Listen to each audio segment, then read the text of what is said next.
ሳቅ እንዴት በሽታ ሊሆን ይችላል? ቤተሰብ ዛሬ ደግሞ በሳቅ የሞተችውን ከተማ ታሪክ ነው የምነግራችሁ። ሰብስክራይብ በማድረግ ቤተሰብ ይሁኑ። እንቀጥል። ሳቅ ለጤና ጥሩ ነው ይባላል። ነገር ግን ሳቅ ቁጥጥር አጥቶ ሰዎችን ያሰቃየ ለወራት የሚቆይ ወረርሽኝ ቢሆንስ?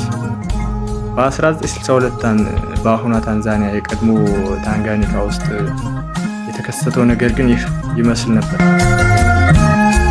አንድ ትንሽ መንደር ውስጥ የመጀመሪያው ሳቅ መላው ከተማውን በማድረስ ትምህርት ቤቶችን ያሰጋ ታላቅ ሚስጥር ሆኖ አልፏል።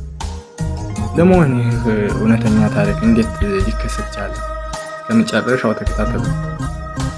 ጥር 30 1962 ፋሻሻ በተባለች መንደር በሚገኝ የአዳሪ ትምህርት ቤት ውስጥ 3 ሴት ተማሪዎች በድንገት መሳቅ ጀመሩ። መጀመሪያ ላይ እንደ ማንኛውም ተማሪ ለቀልድ የሳቁ ይመስል ነበር። ነገር ግን ሳቃቸው ሊቆም አልቻለም። ሰዓታት አልፏል። ሳቁ ግን እየጠነከረ ሄደ። ይባስ ብሎ ደግሞ ይህ ሳቅ እንደ ወረርሽኝ ወደ ሌሎች ተማሪዎች መተላለፍ ጀመረ። በ6 ሳምንታት ውስጥ 159 ተማሪዎች መካከል 95ቱ በዚሁ እንግዳ የሳቅ በሽታ ተያዙ። ሁኔታው ከአቅም በላይ ስለሆነ የትምህርት ቤቱ ባለስልጣናት ትምህርት ቤቱን ለመዝጋት ተማሪዎች ወደ ቤታቸው ለመስደድ ተገደዱ። ነገር ግን ይህ ውሳኔ በሽታውን ይበልጥ አባባሰው። ተማሪዎቹ ወደ የመንደራቸው ሲሄዱ በሽታው ይዘውት ሄዱ።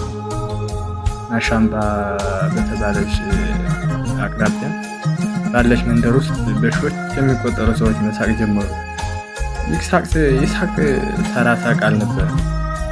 ሰዎች ከመሳቃቸው የተነሳ ያለቅሳሉ፣ ይጮሃሉ፣ ሰውነታቸው ይዝላል፣ እንዲሁም የመተንፈስ ችግር ያጋጥማቸው ነበር።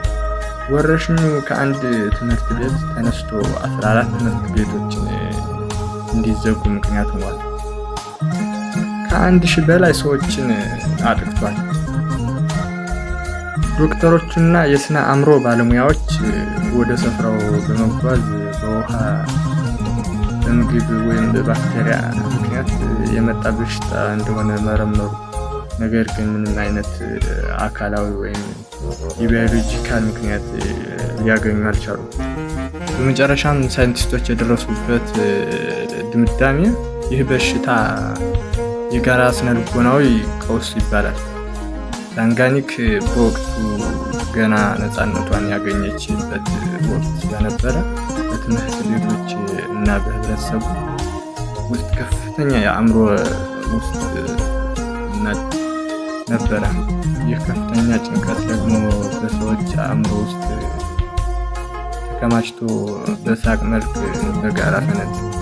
ይህ እንግዳ ወረርሽኝ ከተከሰተ ከ1 ዓመት ከግማሽ በኋላ በራሱ ጊዜ ሙሉ በሙሉ የታንጋኒክ የሳቅ ወረርሽኝ የሰው ልጅ የአእምሮ ውጥረት ለመቀነስ ምን ያህል እንግዳ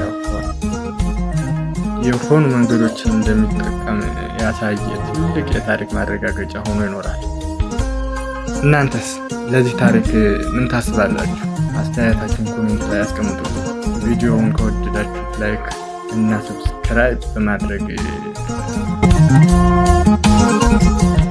ማድረጋችሁን አትርሱ። በሚቀጥለው ቪዲዮ እስከምንገናኝ ድረስ ሰላም ሁኑልኝ። እወዳችኋለሁ።